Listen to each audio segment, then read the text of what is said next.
وہ کیتھولک عیسائیت کو بھی اپنے ہاتھ میں لے لیا ہے۔ چنانچہ پوپ صاحب نے فرمان جاری کر دیا ہے کہ ہمارے خداوند یسوع مسیح کے قتل کی ذمہ داری ان یہودیوں پر نہیں ہے، بری کر دیے گئے۔ 1900 برس کے بعد، بلکہ 2000 برس کے قریب ہو گئے، انہیں ایگزونریٹ کر دیا گیا، ایبسالو کر دیا گیا، ان پر ذمہ داری نہیں۔ نتیجہ یہ نکلا ہے کہ ابھی چند مہینے پہلے جو مذاکرات صلح کے ہو رہے تھے، جن میں یاسر عرفات بھی تھے اور یہ اسحاق رابین گیا ہوا تھا واشنگٹن، وہاں سے واپس آیا ہے تو روم میں رک کر پاپائے روم سے ملاقات کر کے تشریف لائے ہیں، انہیں دعوت دی ہے کہ یروشلم آئیے، اور ویٹیکان نے تسلیم کر لیا ہے اسرائیل کو، اور ویٹیکان کا اب جو ہے ایک ایمبیسی، اس کا جو ہے سفارت خانہ وہ یروشلم میں بننے والا ہے، اور پوپ صاحب بھی وزٹ کرنے والے ہیں۔ گویا کہ یہ گٹھ جوڑ اب مکمل ہو چکا، اب کہیں اس میں کوئی کمی نہیں رہی۔ اس یونائٹڈ فورس کے ساتھ یہ نیو ورلڈ آرڈر اس وقت عالم اسلام پر حملہ آور ہے۔ اب اس میں نوٹ کیجئے کہ اس وقت کی فضا ہے کیا۔ عالم اسلام میں سے عالم عرب ان کے شکنجے میں جا چکا، کیوں بنا کر کھڑے ہوئے ہیں اسرائیل کو ماننے کے لیے اور سر تسلیم خم کرنے کے لیے۔ انہیں بلا کر میڈرڈ میں پیش کیا گیا یہودیوں کے سامنے کہ تم جن کے ساتھ ایک ٹیبل پر بیٹھنے کو تیار نہیں تھے، میڈرڈ میں آؤ، آؤ اپنا قبرستان دیکھو، یہ اسپین کی سرزمین جہاں تم نے 800 برس حکومت کی تھی، یہ تمہارا قبرستان، یہاں آؤ اور بیٹھو اور ان کے ساتھ بات کرو۔ گئے تھے کہ نہیں تمام فرنٹ لائن سٹیٹس میڈرڈ میں؟ حالانکہ کوئی بین الاقوامی کانفرنس کبھی میڈرڈ میں نہیں ہوئی، یا تو یہ واشنگٹن میں، بعد میں وہ سارے معاملات واشنگٹن میں چلے، شروع وہاں سے کیا۔ اس لیے کہ نیوز ویک کا کچھ عرصے پہلے کور سٹوری جو تھی 1992 is the year of Spain. Why? 1592 was the year of the fall of Granada. 1492 میں 1492 میں غرناطہ کا سقوط ہوا، اور پورے آئیبیرین پیننسولا سے ایک ایک مسلمان بچہ نکال کر ختم کر دیا گیا، یا زندہ جلا دیے گئے، یا تہہ تیگ کر دیے گئے، یا جہازوں میں بھر بھر کر۔ اور آپ کو معلوم ہے میڈیٹرینین کی حیثیت کیا ہے، خلیج ہے، ایک معمولی سی خلیج، ادھر سے اسپین کا ساحل قریب آ جاتا ہے، اسپین کے ساحل سے جہازوں میں بھرا اور نارتھ افریقہ کے ساحل کے اوپر پھینک کر آ گئے۔ پورے ہسپانیہ میں جہاں 800 برس مسلمان کی حکومت رہی، ایک بچہ بھی مسلمان نام کا موجود نہ رہا۔ یہ تھا 1492، اور اب آیا تھا 1992۔ 1992 is the year of Spain۔ اسی لیے ورلڈ اولمپکس رکھے گئے، وہاں دلہن کی طرح سجایا گیا ہسپانیہ کو، اور بلایا گیا، طلب کیا گیا، سمن کیا گیا تمام دول عرب کو، آؤ یہاں بیٹھو، اور یہاں بیٹھ کر اپنے ان یہودی دشمنوں کے ساتھ مصالحت کی بات شروع کرو۔ بہرحال نوٹ کر لیجئے، عالم عرب جا چکا ہے۔ کوئی دن کی بات ہے، میں سنسنی پیدا نہیں کرنا چاہتا، لیکن حالات اور واقعات سے نگاہیں بند کرنا بھی کوئی دانش مندی کی بات نہیں ہے۔ یہ ایودھیا کی مسجد شہید کی گئی، ابھی یہ ایک بہت بڑا مزار جو ہے شہید کیا گیا، اور اس کے ساتھ کئی مسجدیں شہید کی گئی۔ یہ سب کیا ہے؟ یہ مسلمانوں کی نفس دیکھی جا رہی ہے کہ کوئی غیرت اور حمیت نام کی کوئی شے باقی ہے؟ جیسے علامہ اقبال نے وہ نظم لکھی تھی، عبدالقادر روہیلا بڑا ظالم جفاجو کینہ پرور تھا، لیکن یہ کہ اس نے جو ایک ٹیسٹ لیا تھا کہ وہ جو عورتیں ہیں تیموری خاندان کی، ان میں کوئی رمق رہ گئی ہے؟ معلوم ہوا کہ نہیں، کہ غیرت نام تھا جس کا گئی تیمور کے گھر سے، ختم، غیرت نکل گئی۔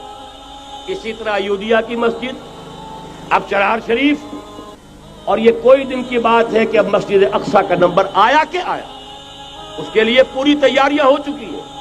یروشلم کا مشرقی حصہ خالی کرایا جا چکا ہے، اس کے اندر اب پورا تسلط یہودی کر رہے ہیں، یہاں تک کہ اب کے یاسر عرفات صاحب نے بھی کچھ نہ کچھ جو ہے احتجاج کی بات کی ہے، حالانکہ اب تک ہر بات مان کر منقار زیرے پر تھا، لیکن یہ کہ ایک وقت آتا ہے آخر کار اسے بھی کچھ بولنا پڑ گیا ہے۔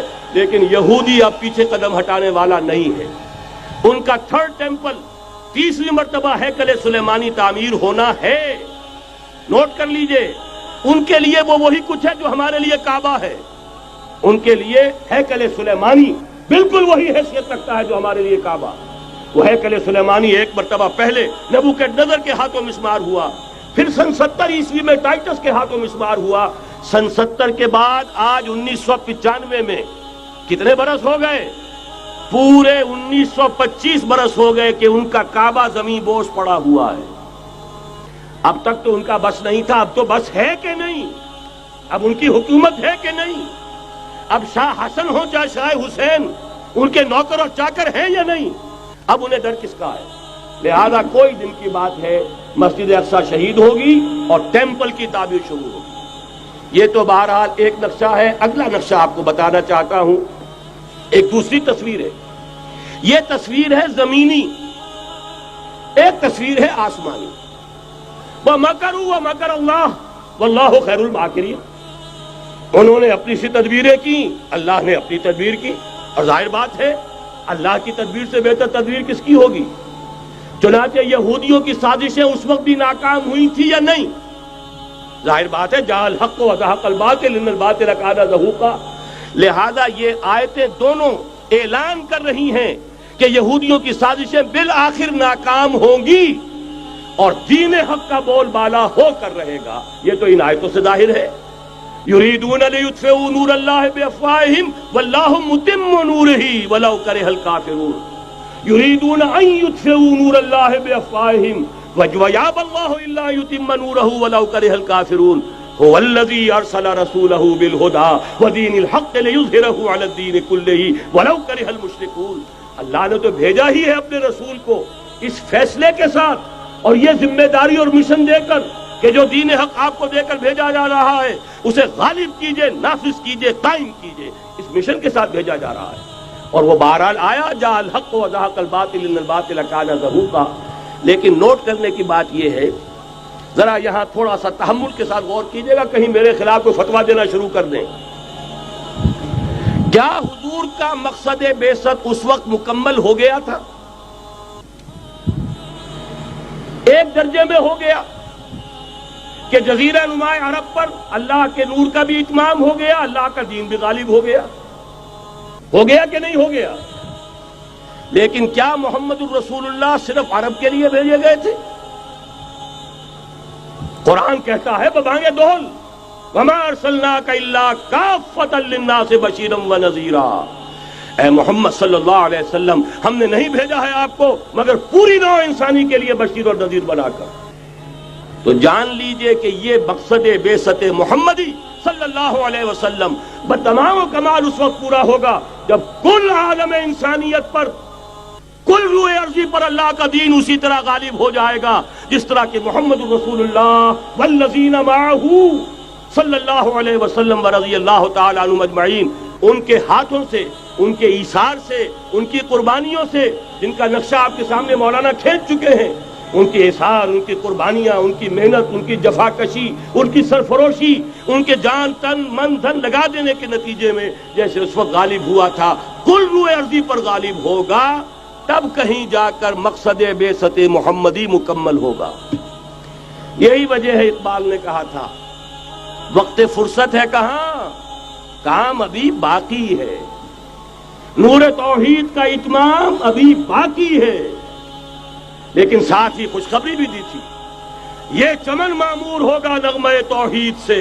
آئے گا وہ دور، یہ چمن معمور ہوگا نغمہ توحید سے، لازماً آ کر رہے گا. هي الحلقات تحفظني بآيات من القرآن، هي الحلقات تملأني بحب المصطفى العدنان.